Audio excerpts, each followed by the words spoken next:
Simply the intellect says, no Howard, no Diddy. Laughing emojis everywhere. Troy be in on it. Weight loss health diet says, how about a disgruntled player midseason? All right, that's the last one we're going to do. I appreciate the chat gang. You guys are going off. I'm glad you guys are enjoying my freak out here over the Dwight Howard question. I'm glad you guys could find some humor in that, but appreciate you. Let's go over to that last question that we had here from Weight Loss, where he said, how about a disgruntled player midseason? Shout out to the chat gang. We're going to go to the next topic, but before we do, listen, I think that if the Knicks can't make a trade for the player that they want, then they're going to continue to look for another player. They're not going to stop. They have a lot of time till the offseason to make a move happen. But if they're not going to force a move either. So if they can't make a trade happen, then they're just going to go into the roster. They're just going to go into the season with what they have right now. And if they need to make upgrades along the way, they'll make upgrades along the way. Maybe that's a midseason trade, but I can't really answer who that would be because that's based off of performance, who's going to be available, and who the Knicks really need at that point in time. What player we identify as a need. Maybe we're dealing with an injury. I hope we're not. But if we're dealing with an injury at that point in time, that might shift the focus in terms of a need. So disgruntled player, yeah, I can see the Knicks going after that player now, today. I can see the Knicks going after that player today, next week, this midseason for the trade deadline. Regardless, it just depends on cost, who that player is, and who the Knicks really need at that point in time. But really good question, and I appreciate that.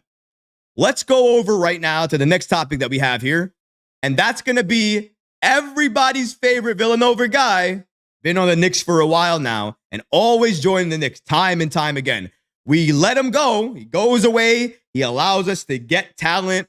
And then, by hook or crook, he comes back and always makes his way back to the Knicks. You guys know who I'm talking about. Ryan Archidiacono. And according to an ESPN NBA insider and Tim Bontemps, he actually reported that it's only a matter of time before Ryan joins up with these other Villanova Knicks.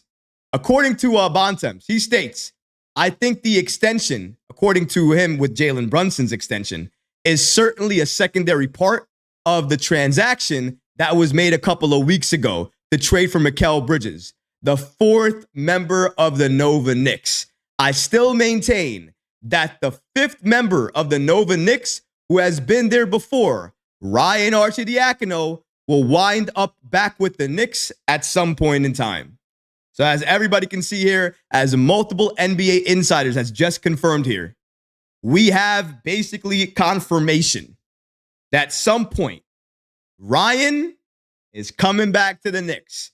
And that picture you saw before, you guys remember it, Brunson, Josh Hart, Dante, and our favorite Villanova guy, Ryan Archidiacono, they were posing, they had that picture. Add Mikal Bridges to that picture now. That's going to happen before the season ends. I promise you. Before this season ends, Ryan is making his way back to the Knicks. He's going to join this team. He's going to be out there calling for violations, telling the refs to call these calls, helping the Knicks, helping Tom Thibodeau, being available to talk to the media about what it means, what it feels like to be part of this Knicks team, part of this championship run with all of his former college buddies. That's going to be the story, and he's going to be part of many New York Knicks and New York Post articles. I promise you that. I can see it now. But he's always going to come back. As long as Jalen Brunson is the point guard for this team, sacrificing all of that money, you had to figure, he said, he was like, right here, I'm about to sign. I'm sure this is no big deal, but you're going to bring Ryan back, right? Oh, yeah, of course. You all are bringing him back. All right, cool. Sign the contract. I'm sure that was part, at least some of the conversation in terms of Jalen Brunson signing that extension. For me, I agree with Bontemps. It's not a matter of if or maybe or, yeah, they'll think about it. When? At some point, they're going to bring this kid back. We're all going to talk about it. I'm going to do another video about it. You guys are going to kill me for doing a video about it, and you're going to say, well, why is it relevant, Troy? He's not going to play anyways. Well, it's relevant because we're talking about it now. We know about it now, and we know he wants to form that Villanova group. He wants to have all of them together in that picture. He wants to be part of that story of this team getting a championship and him being part of it. Ryan has every single motivation to come back to the Knicks. We should have every reason to want him back. And every time Ryan comes to the Knicks, we find a way to use him to get another impactful player. So at this point in time, he helps the Knicks more than he hurts us. Come back, Ryan. You're always welcome here. Come back, join the Knicks. You're always going to have a seat on that bench. You can always call as many violations as you want to. We appreciate you. Your friends are waiting. I'm sure it's going to be very, very soon before we start hearing your name come up in a lot of talks with the Knicks potentially getting another player. First, they're going to work on their starting center or backup center. Once they get that player, watch your phone, Ryan. You're getting that call. Wait on that. But something else we need to look at, and maybe somebody who doesn't get enough credit for his performances during the playoffs. He did during the regular season. Jalen Brunson is who I'm talking about right now. Jalen had one of the best years of any Knick player ever. Ever. Of all time. If you look at all the Knicks that have ever played, he's on that list already of all time among all Knicks. And this is his second year he just completed. Not even in his third year yet. And his performances in the postseason have been legendary already. If you're not looking at him sometimes and thinking to yourself, especially in the postseason, how did he get that in? How did he make that shot? How did he get that between 2 or 3 defenders? How did he take contact falling down and still make the shot? How is he getting that over Joel Embiid? I don't even know what to say to answer that. That's how good he's been. That's how good he looks. I don't even know what I'm watching sometimes when I see him on the floor with the ball in his hands. He's a maestro out there, a magician. He controls everything. He brings so many defenders around him, and now he understands how to pass out of the double team, how to pass out of the triple team, how to get to the spots he needs to be wherever he needs to be on the floor, regardless of who he's playing, because he understands who he's playing with. And the fact that he has better players to play with now headed into next season, with Mikal Bridges and OG Anunoby on the court, they're going to draw their own attention, making everything easier for Jalen Brunson. So if you thought Jalen was cooking in the postseason this past year, can you imagine what he's going to do with more help this upcoming postseason? It's going to be a movie. I'm not the only one who believes this, by the way. NBA Insider with Yahoo Sports, good friend of the show as well, too. We had him on before. Maybe we'll have him on again. Jake Fisher had the following to say about Jalen Brunson and his playoff performances. Oh, that's not the slide for that. There you go. According to Jake Fisher, who was a guest on Rasheed Wallace's podcast recently, he stated the following: Jalen Brunson is the best playoff scorer that I've seen in person in a long time. I literally left the gym one day and I was telling people, I think he might be the best one-on-one scorer in the NBA.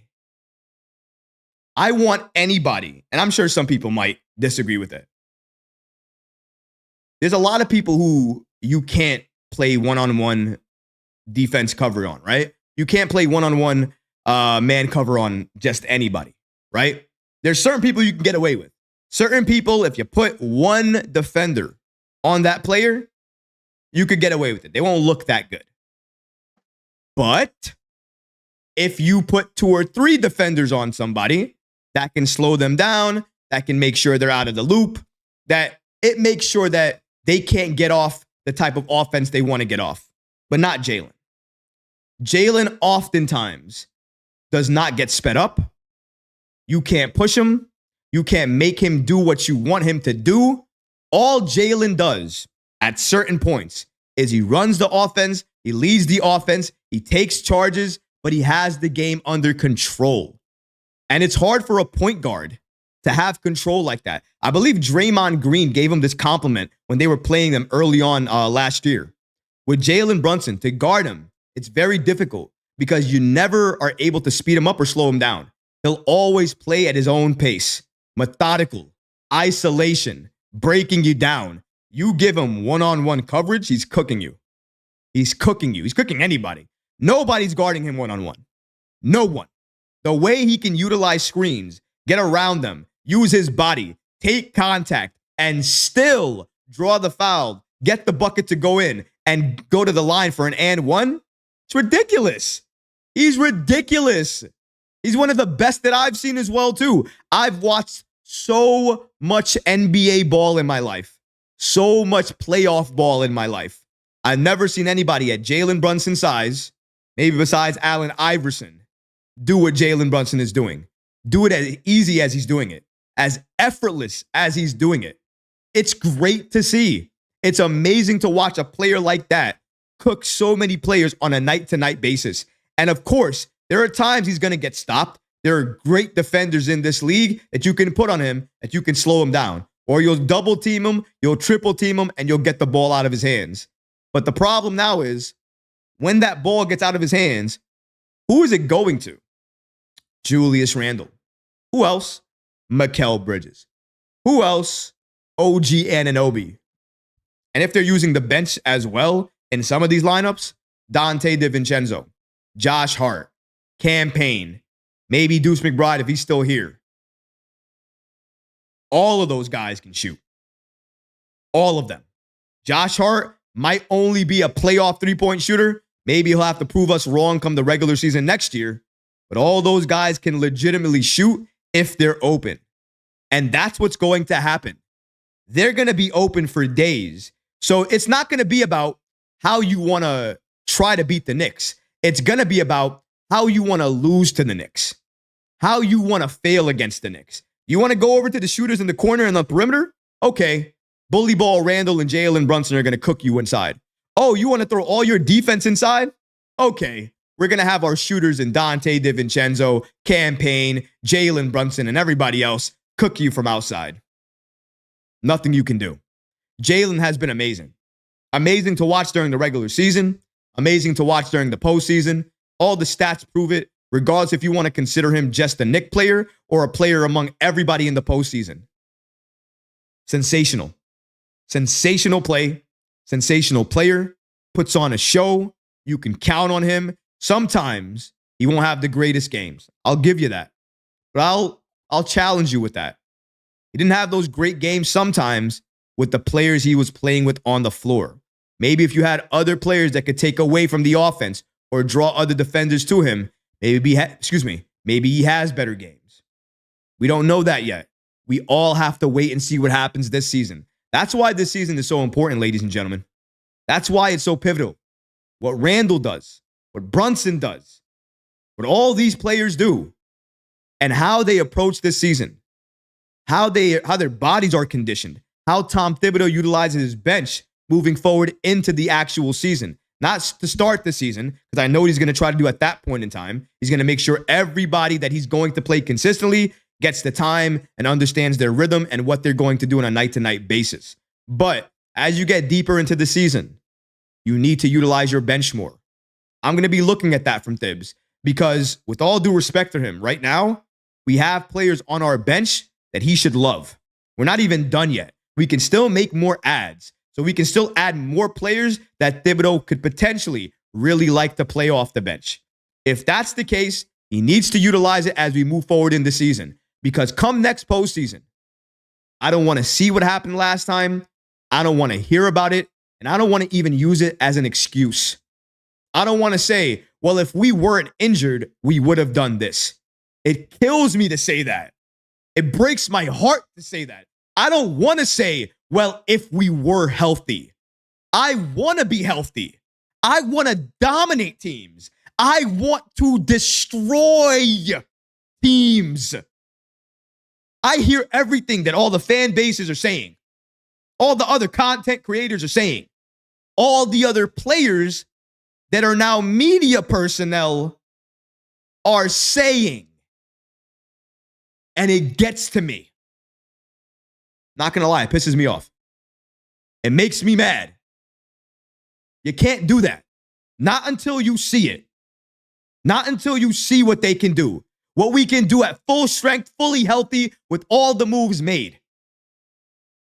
Would you live in a house that's not fully built? Would you live in a house that doesn't have a roof? We were playing that playoffs with basically no front door and without a roof. But people were saying, oh, the Knicks should have got it done. The Knicks should have done this. The Knicks should have done that. Give us a healthy roster. Watch what we can do. You're going to see that. Come this season, especially with the moves we're making, you are absolutely going to see those moves happen. But our last topic of the day today, before we go to the chat gang for the last 30 minutes of the show to get your questions, talk to you guys, chop it up with you guys, answer any questions, see what you guys have to say, we got to talk about it. The haters. I mentioned before, former players turned now media personnel sometimes should watch what they say. I might have a new segment. If you guys want me to have this new segment, comment it on the comments below and let me know. It's called Hater Alert, where I take a look at all of the media that hates against the Knicks, cover it with you guys, and then break it down. If you guys want to see that, please make sure you comment below, and I'll make sure I get into doing those videos as well too. But to start that off right now, we have a hater alert, folks. We have a hater alert. Please, guys, go to a safe place. Be careful as you watch this, because some people don't like haters. I don't like them either. This is a toxic situation we're dealing with. But we have a hater alert to talk about right now. And the hater alert is for Brandon Jennings. Hater alert. Brandon Jennings is talking a lot right now. He's talking a lot of smack about the Knicks, saying some stuff about the Nova Knicks, winning championships, maybe not winning championships, showing us his haterade inside his cup. Part of the Gilbert Arenas podcast, part of that cast and crew. I don't even know why they ask him questions, ladies and gentlemen. I don't even know why they give him a mic. He's probably still salty because the Knicks never drafted him. The Knicks really never wanted him. The Knicks really never wanted him on this team. And now, in retirement, he's going out and he's talking a little bit of stuff about the Knicks, about Jalen Brunson. And the hater alerts started sounding out. They're going off right now. I don't know if you guys can hear it, but they're going off. We have to cover the report or they're just never going to stop. So let's go to it. With Brandon Jennings, my guy, he has the following comments on the Nova Knicks. And that was sarcasm, by the way. He's not my guy. Shout out to Knicks Muse for giving us the following information. Ain't nobody scared of that bleep. This ain't college. F out of here. This ain't effing college. And then Jennings sends the following. Brunson doesn't know what a championship is because he's only won in college. It's the NBA. We don't care about that college bleep. We don't know what it feels like to be a championship. He know what it feels like to be a champion in college, not in the NBA. Uh-oh.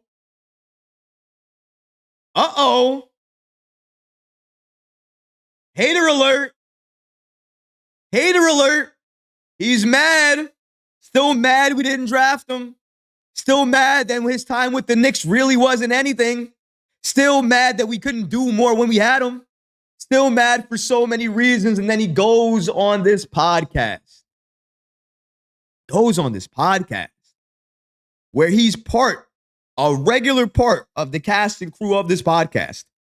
And he says that about the Nova Knicks, says that about Jalen Brunson. What have you won? What have you done? You personally. What were you given? What did you ride a roster for?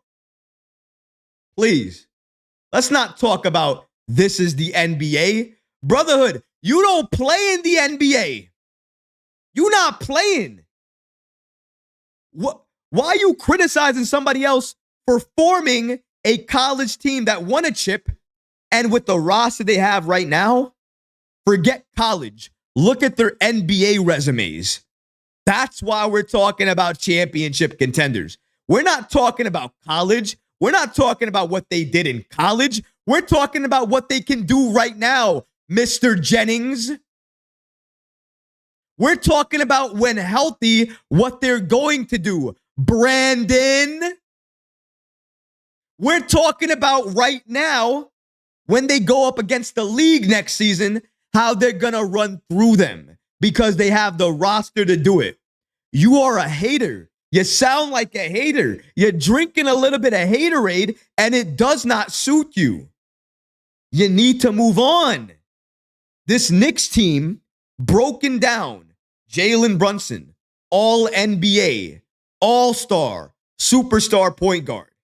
We have that. Mikal Bridges, all defense. Probably going to make that again this year under head coach Tom Thibodeau. Third string on this team in terms of offense. And he's in your backcourt with Jalen Brunson. If Jalen Brunson's a superstar on offense, then Mikal Bridges will show you why he's a superstar on defense. Then you have OG Anunoby. When he's on the floor for the Knicks, game changer. Changes everything. Julius Randle, 3-time All-Star. Mitchell Robinson, if you want to go there, dominant inside the boards, knocks and kills anybody who's in there. You can't go up to Mitchell Robinson without having some fear for your shot or maybe even sometimes your life because you don't know what's going to happen with that ball and how hard he blocks it. Remember, when he goes in for that block, sometimes he blocks it out of the bounce. Sometimes he hits it into the crowd. He might hit it back to you. So you fear that a little bit. You fear him taking the ball out of the air, landing, and throwing that ball up court to somebody who's running. Things you got to worry about. These are problems that the league has to worry about. The Knicks, we created this right now. The monster that the league has to deal with, we created it. In some parts, everybody else created it. In some way, Brandon Jennings created it because he's been hating on the Knicks for a while now. We've been the laughingstock to him for the league for a while now. And now, finally getting good. Finally being that team that a lot of people can be proud of, that New York can be proud of, that can bring a championship to New York. And you still find people that have it in their hearts to hate and to exude hate. There's no reason for Brandon to say any of this. None. Zero. And he has no experience to say it. So why would you even say it? You sound like a hater. It comes off like a hater. You look like a hater, and you look jealous.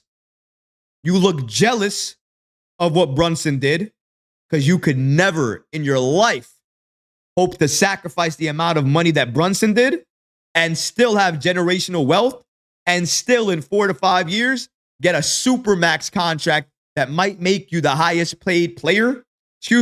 That might make you the highest paid player in the entire NBA. Brunson is set up for that.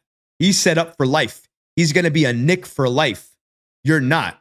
You never were. And you're never going to be. And that's where the hate comes from. I see it. There's no reason to make these comments besides being a hater. Hater alert. Ding, ding, ding. Hater alert. That's you, Jennings. Watch what happens this year with the Knicks. Watch what they do. You don't think that the Knicks understand how to win a championship, so that means we're not going to win one? Who understands to win a championship before they win one? Did Denver? But they won one, right? So the Knicks can't do that. The Knicks can't pull off what Denver did. Yeah, they can, especially with the roster we have right now. We are set with talent, flush with rookies who are our future, still not done with the moves that we can make. And yes, even though it's sad because we're going to have to part with some of the players that we've grown to really love over the years, to be a better team, to be a championship contender for years to come, we're going to make hard decisions. We're going to make the moves that make us a better team. Mikal, one of those moves. Brunson's extension, one of those moves. Randall's extension, that's going to be one of those moves. But making the right trade for a player that's our backup center that can be with us for a very long time and help our championship window, those are the moves that separate good teams from great teams. Would-be contenders to legit contenders. The Knicks, legit contenders, and only a few moves away from locked into the NBA Finals contenders. That's where we are right now. That's the roster we have right now. These are the moves that we've made. Hate it or love it, Brandon. And clearly you hate it. This is where the Knicks are at. And come next season, you're going to see where we're going. And you're not going to like it. Because you're going to have to watch us for a very long time. For months and months and months and months and months. That's what happens when a team goes all the way to the NBA Finals. They're just on TV all the time. Sucks to be you, because you're going to be seeing Jalen every single day. And you cover the NBA, so you're going to have to talk about it. Sucks to be you, but stop being a hater, and maybe your life and your happiness will be a little bit better. Let's go to the chat, gang, though. I know you guys have been going off, and I want to get to your comments. This was the last topic of the day because I had to get this out. I had to get out that basically rant against Jennings and what he said about Jalen, the Knicks, and the Nova Knicks. No reason to say it besides being a hater. And that's all he is. Now, guys, I did something a little bit different today. You guys will know I started this show at 12 o'clock. Normally, I start at 1 o'clock. Now, the reason I started at 12 is I had to fix a couple of things, change around my mornings, but it's official. I'm going to start running my streams every Friday now from 12 p.m. to basically 2 p.m. Because every single time I have time when I started at 1 to do the chat with you guys, my son's bus would be here and I would never get to do it with you guys. So it really wasn't fair for anybody who was waiting for that portion of the show to really chat with me or get your questions answered. So to give that portion back to you guys, and also to make sure we have a couple of member shout outs, because I got to start doing that as well too, especially for our new members, I want to give more time. So the time is now going to be 12 o'clock. So that way I can end more properly and talk with you guys. So just wanted to announce that.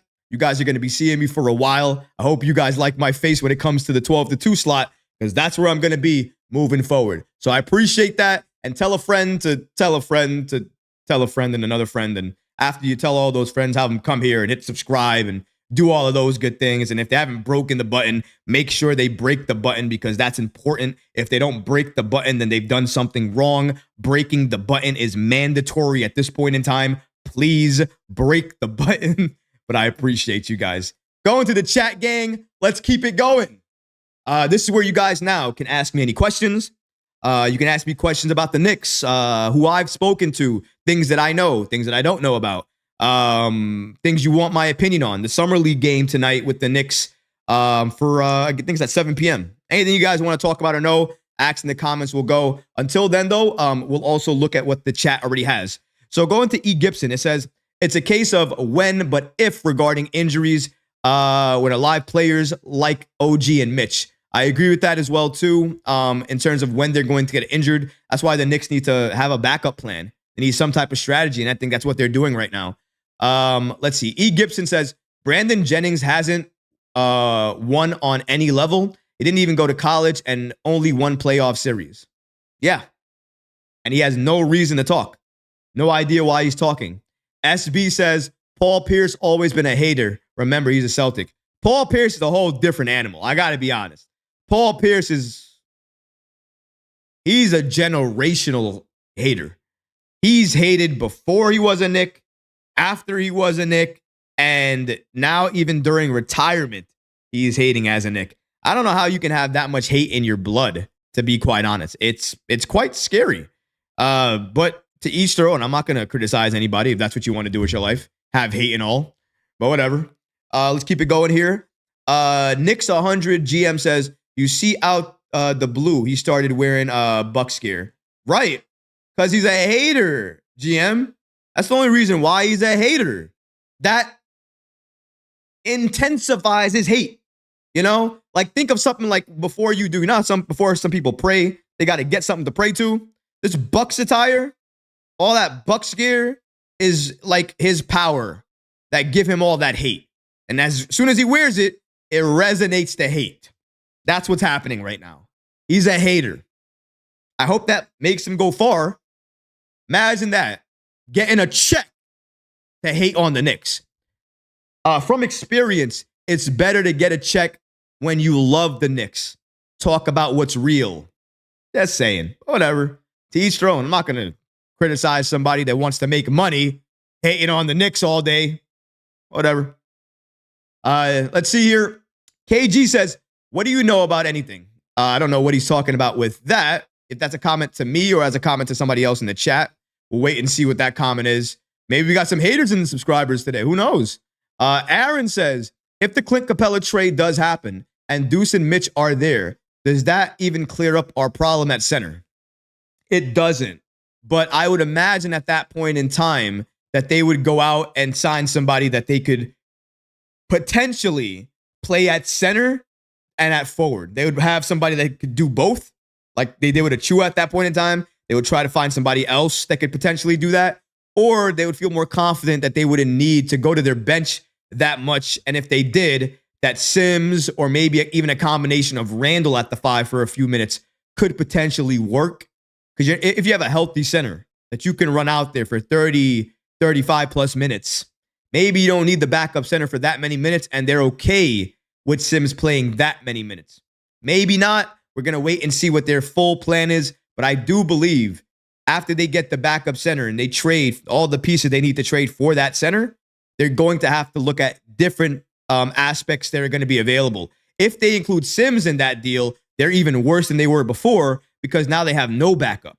They're going to have to look for that. So maybe they don't include Sims. But if they do, then it's a whole different situation. Yes, you have the center, but now you have to fill in the void at the end. What are you going to do in terms of a backup now?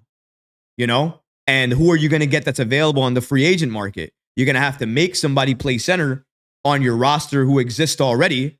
Maybe take one of your two-way players. You have Ariel Huckaporty. Maybe you put him on the roster. Maybe he gets some time. There's a lot of ways the Knicks could attack it. But I would think that given what they're looking for right now, the goal for them is to get that backup center. And I think they're willing to do a lot to get that player. But good question. Let's see. John says, people really mad they taking pay cuts, but if Jalen Brunson took the max, the same people would say overpay. LOL, nothing but haters out there. I'm telling you, John, doesn't matter. Even for me sometimes, too, I feel that way. Doesn't matter what I do. I can do a video about the roster. I can do a video about the trades. I can do a video about this. I can do a video about that. It doesn't matter. Troy, you didn't talk about this yet. Troy, you didn't talk about this yet. But when I talk about that yet, oh, it's clickbait. Don't talk about that. Don't do that, Troy. You can't talk about all of these topics. What do you want me to do then? You want me to talk about nothing? Let me just come up here and say the Knicks are great. And that's all. Subscribe. No. I got to add something to it. You got to add something into it. You got to give information. Same thing with the Knicks as well. The Knicks could do everything right, and they'll still have players and people that hate on them. Leon Rose has haters right now in the chat, and he has arguably had one of the best off seasons of any president or really GM, because we have no GM. He's really the acting GM at this point in time for the Knicks, for any NBA franchise. Doesn't get enough credit for it, though. Just saying, we have to admit that. Let's see here. Mothman says, trade Sims and Deuce and keep Mitch. Maybe. That looks like what they want to do, at least according to Ian Begley. One of the reports were they want to, if they wanted to, let's say, trade for Capella, they could trade for Capella and have them as a Twin Towers. Capella off the bench and Mitchell Robinson starting, or the other way around, Capella starting and Mitchell Robinson off the bench. It really depends on the Knicks and where they have the faith and where they feel like they're going to have the most impact. Let's see here. Knicks GM says, our setup not like everyone else's, though. These guys went to the hospital to see Brunson when he was born. That's what I'm trying to say. Like, it's very different. The dynamic, the relationships, how the roster is built, why players do what they do. It's more than just the seasons. It's the relationship that's been built over the years, that's been cultivated over years. And I think it's okay to say this. You can do all of this and have it pan out and mean nothing at the end, because at the end, you don't get that player. They could have done this for Jalen all for nothing. If Jalen took that extension with Dallas, we don't have this conversation right now. But Dallas didn't offer that extension. Remember, a lot of things had to happen. for this to happen. But now that it's happened, because of what we did in the past, it's supporting what we have currently in our future. That's important. All the relationships and everything else, because the hope, the belief that we thought we could get Jalen now supports everything that we do moving forward. Supports why Jalen would be okay, because he's seen Thibs for years. Tom Thibodeau's like his second dad at this point. When he says it, it's like hearing Rick Brunson say it.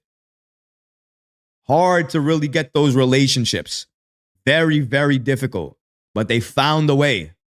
That's very important. Good question. Good comment, I should say. Let's keep it going here. What other comments do we have? Let's see.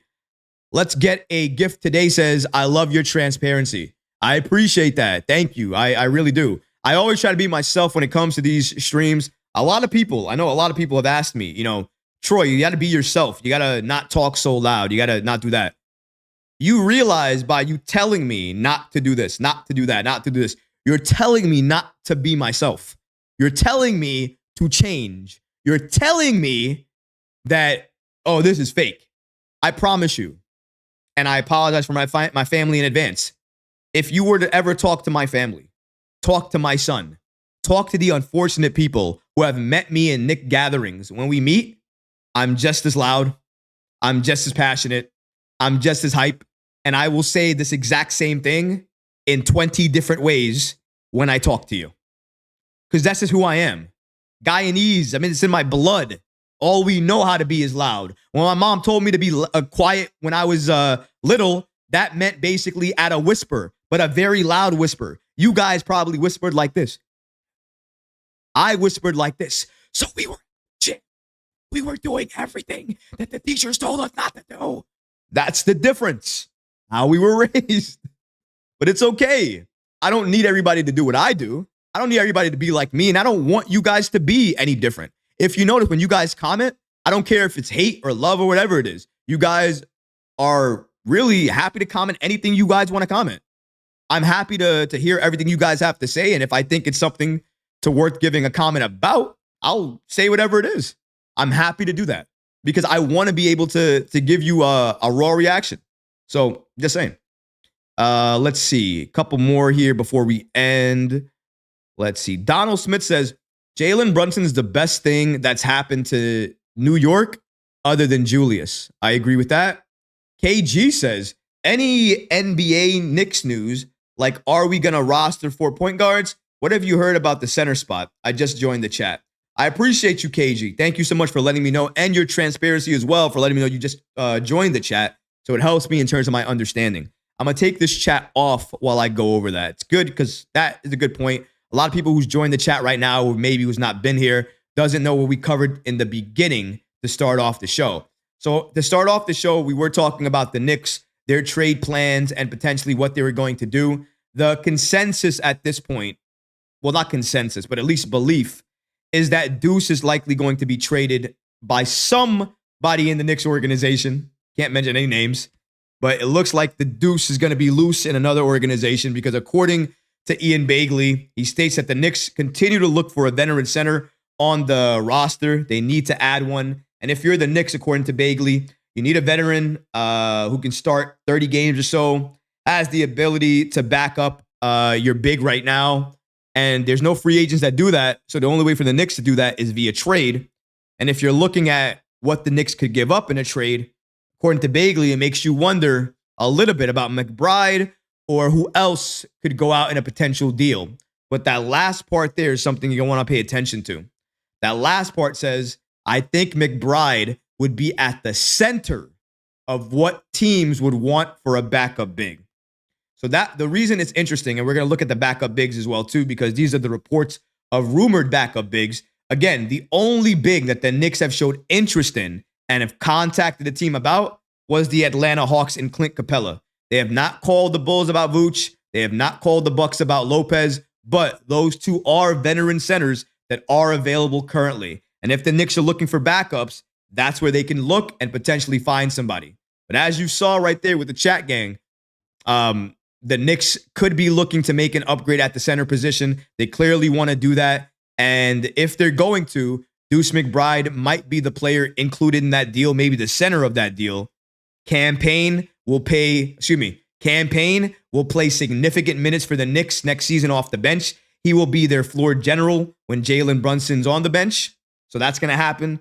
So once we understand that and we hear those reports, it starts to understand why the Knicks may get that backup big, but why Deuce is likely going to be included in that deal. Love Deuce. Don't want to see him go, but he's likely going to be traded. The Knicks are going to get the backup that they need, and they still have Payne to run the offense off the bench. They have that playoff experience in him. He obviously has a very good relationship with Mikal Bridges, so they go back, and obviously, I've said it 100 times, in this league, relationships are everything.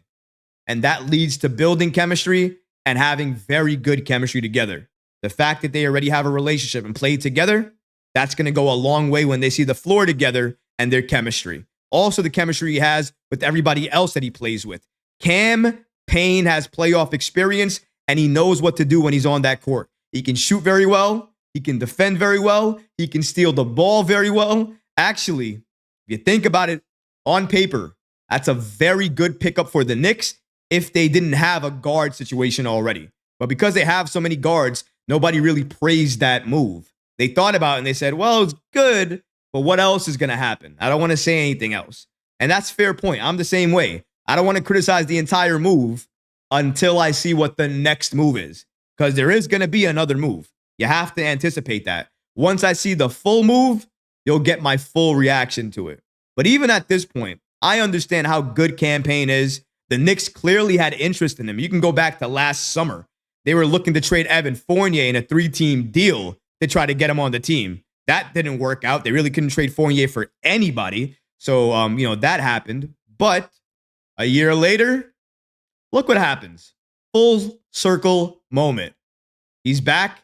He's with the Knicks. Knicks got him on the roster, and he's supporting a championship culture the Knicks are looking to build headed into next season. But that is currently the updates with the Knicks. Deuce, what they're looking to do on the trade market, who could potentially be in on that trade, and why Deuce now makes more sense to be traded than ever before.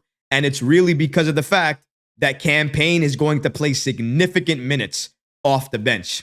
But shout out to you. Appreciate your question. We're going to take a few more, and then after that, we're going to end the stream. But I appreciate everybody who's joined for so many hours now, at least almost 2 hours and going. You guys don't stop. You love the Knicks content. You love the content here. You're supporting the show. I know you guys are smashing the like button, destroying the subscribe button, because we are on a goal to get to 20K. And your support always means a lot. So please, guys, if you're not already subscribed, please, like I always say, destroy that subscribe button for me. It really does mean a lot.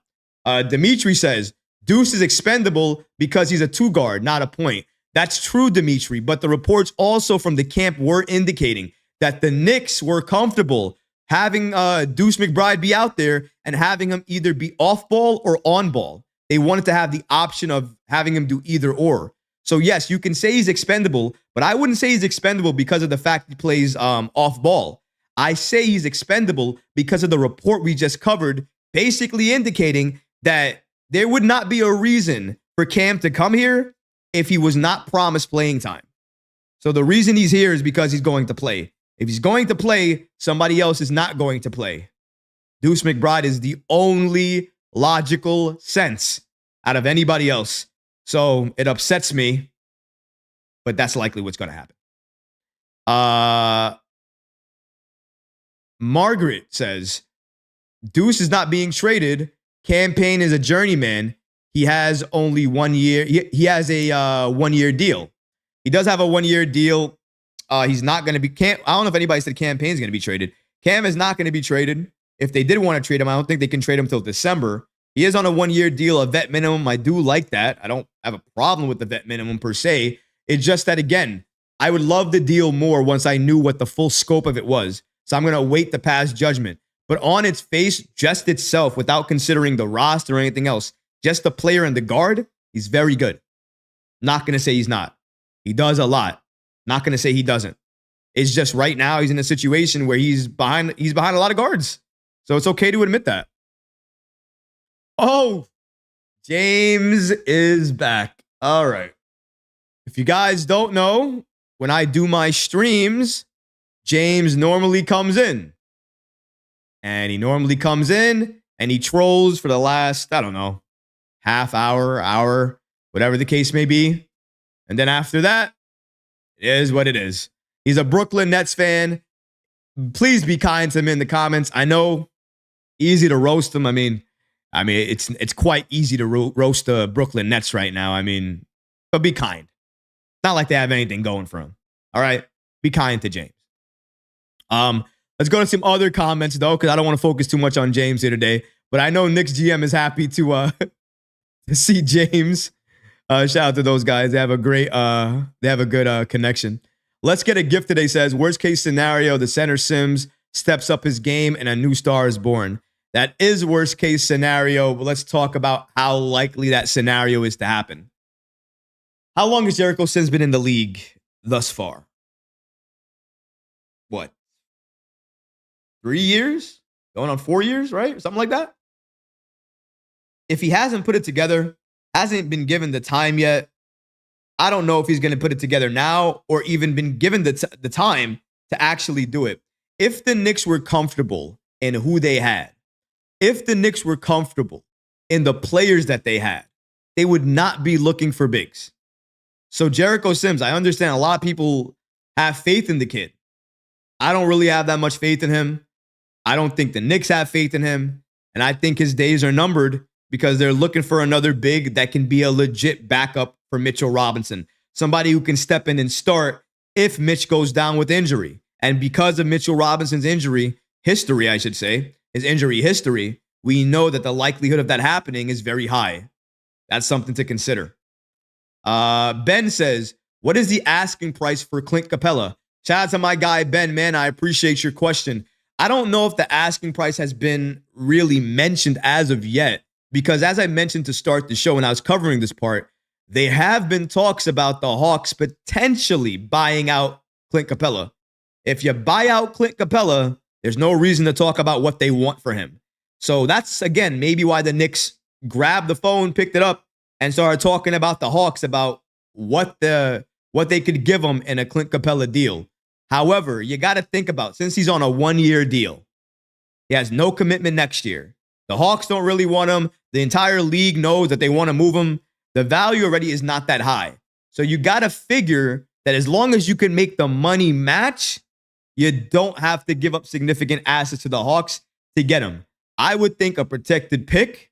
Maybe they would want both protected picks. I don't know. But I would think one protected pick, Deuce McBride, Jericho Sims, and a sign and trade with Preston Achiuwa gets it done.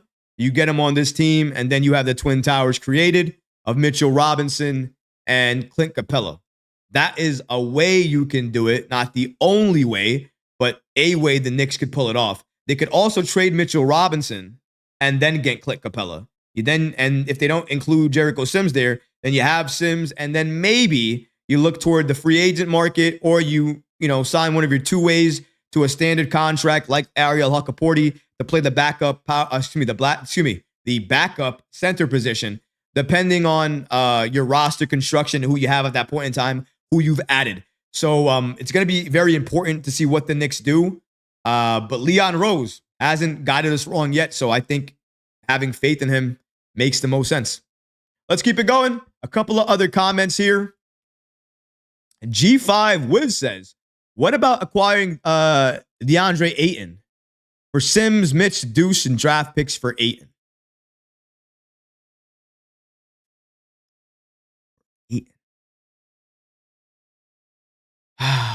Oh, second time today.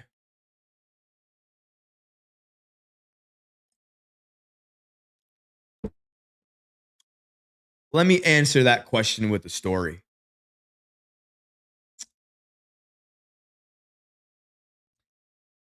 There was a game last year. He missed it. Google why he missed it. After you get that answer, you'll understand why I don't want him anywhere, even remotely close to the Knicks, New York, or our organization. And you can save all the, well, it really gets really cold over there. If I'm rich as hell, I'm going to hire as many people as I need to get me to work, where I make millions of dollars. Maybe that's just me. Maybe that's not you. It's okay. We don't got to be the same. But Ayton is toxic. I look at Ayton the same way I used to look at Andrew Bynum. I don't know if you guys are old enough to remember Andrew Bynum or not. Lakers guy. Remember when Philly traded for him? Kevin Hart had the famous quote line saying, "Thought we were getting a star, got a lemon." That's what an Ayton trade to me is. The Knicks get Ayton. It's essentially Andrew Bynum, but the expiration date is up in the air. We have no idea when. Not a fan at all of Ayton. Attitude for me is a big thing in this game. He doesn't have the right attitude. He comes into the game with the wrong mentality. It looks like it's more about him than his teammates. And I don't like players like that, honestly. I don't think he would thrive here with the Knicks. Personally speaking, though. But I appreciate that. Let's see what else we got going on here. Dimitri says D. Ayton comes with culture concerns. Exactly. That's what I was saying. JJ47K says Ayton is far from a superstar level player, talent-wise and mentality. Absolutely not. And he's going worse and worse and worse as the years age. I do not want anything to do with Ayton at all. Let's see here. Lex the Destroyer says, people just be asking to be fleeced. Yo, I'm telling you, man, I don't want anything to do with him, Lex. I don't want anything to do with Ayton, Lex. Nothing, bro. Really don't. Internal Heavenly Light says, facts. You're a millionaire. Can't make it to work. That's what I'm trying to say, man. Like, Elizabeth, how much money you got? You can't take $100,000, say, hey, yo, I'll pay all the kids in my neighborhood. Like, get some, like, blow torches or, like, hot water or whatever. I don't know. Like, a whole bunch of salt. Just throw a whole bunch of salt from here all the way to the arena. All right? Throw a whole bunch of salt, and I'll drive over it. All right? I'll walk over it. Whatever you got to do, bro. You a millionaire. Multi-millionaire. And you miss work because of ice?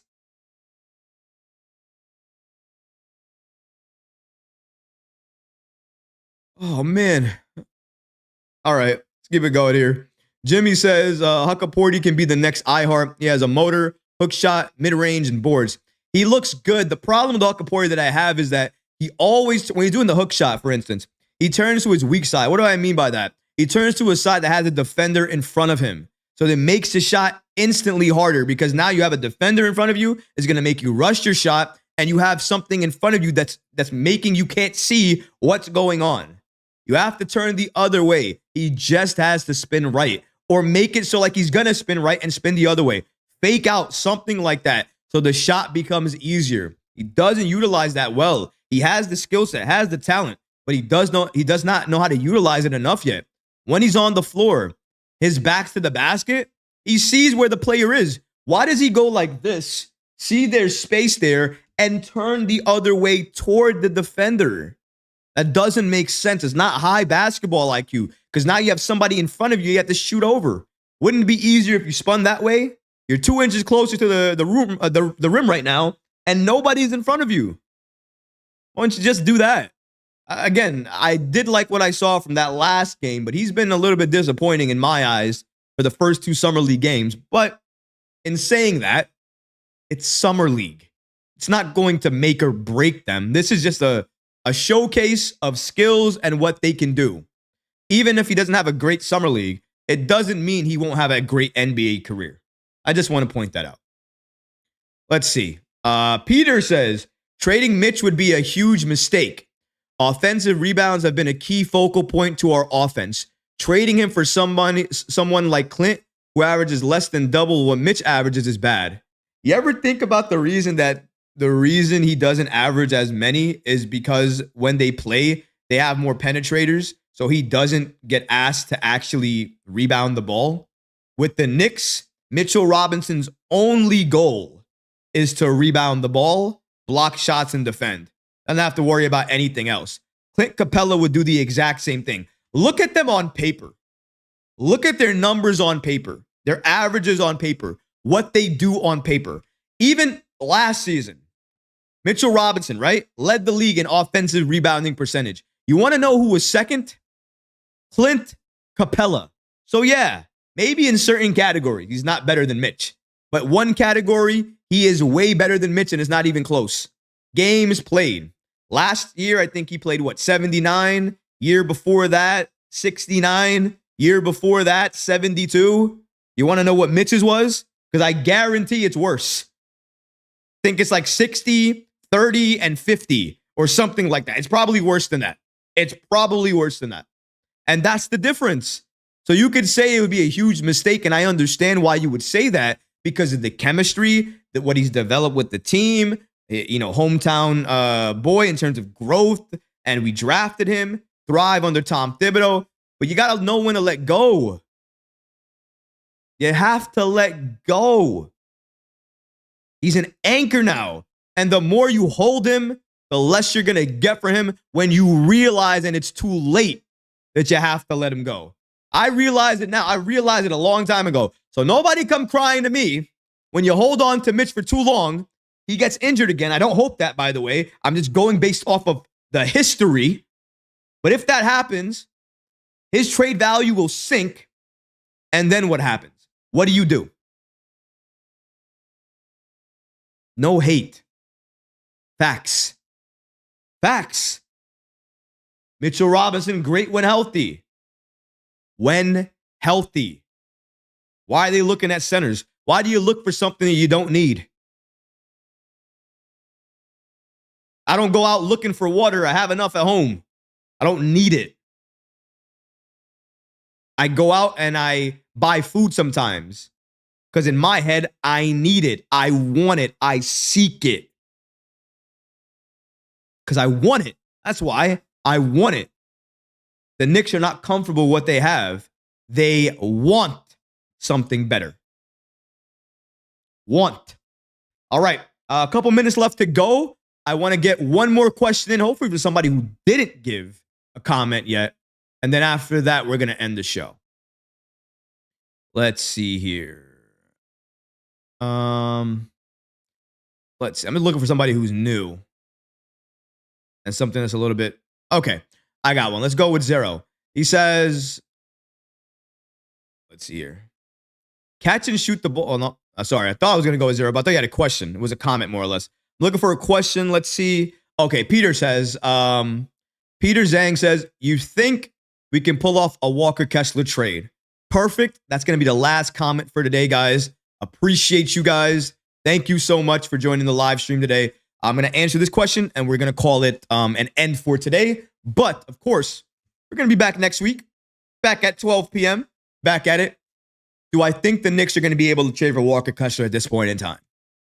Honestly, no. Earlier, I had a lot of hope because we had a lot of assets. We were able to put our roster together fairly quickly and understand our needs. And I think if it happened earlier, we'd have a better chance. As rosters come together, they sign different players and they understand where the league is headed and going. Teams start to think about their roster and think about what they're going to do during the season and potentially what they're going to do during the trade deadline. They stop thinking about moves they're going to do during this offseason. So as we get closer to training camp and all these other places, with the Knicks not being able to get that trade done and clearly having a different trade target each and every week, it tells you something. It tells you that they can't get Walker Kessler. The price is too high. They want other centers. Their price is probably too high. So now they're looking all the way around the league, all across the league, trying to figure out what other centers are available, maybe centers that make a lot of money because maybe that's the incentive for the team to trade that center. Maybe that's why they're looking for that. And then get that center on this team via trade. And if that's the case, the center's getting paid a lot of money and maybe they only have a year left on their deal, the Knicks might be looking for that because you can get a player like that who can help your team right now without having to give up significant assets. And if it's the last resort and they have nothing else and they just don't believe in Precious Achiuwa, being that backup center, they might bite the bullet and make that trade for a player that even we're not talking about, or one of the players you're seeing right here. Vucevic, Capella, or Lopez. And I want to remember, one of those players was Capella. And since the Knicks checked into Capella, that means they're perfectly okay making a trade and trading away significant assets. Mitchell Robinson potentially, Deuce McBride potentially, sign and trade with Precious Achiuwa potentially, Sims, and of course, those protected first-round picks. But it's clear, the Knicks are in it to win it, and winning it means getting that center position filled, and they'll do anything in their power to get it done. But shout out to you guys. Thank you guys so much for joining me for today's live show. The chat was alive, and it was electric. You guys were going off, and I really do appreciate that. If you guys enjoyed today's episode a lot, please go ahead and smash that like button and make sure to leave a comment below, guys, because honestly, I would love to hear from you. But that's, again, going to do it for this episode. I hope you enjoyed it. And if you did, go ahead and smash that like button, leave a comment below. And of course, guys, please subscribe to the channel. Until next time, Knicks fans. Peace. Enjoy your weekend. Don't get too hot. Stay cool and keep your ears open. A lot of videos, a lot of clips, and I'm sure a lot more massive news coming your way. Peace out, guys.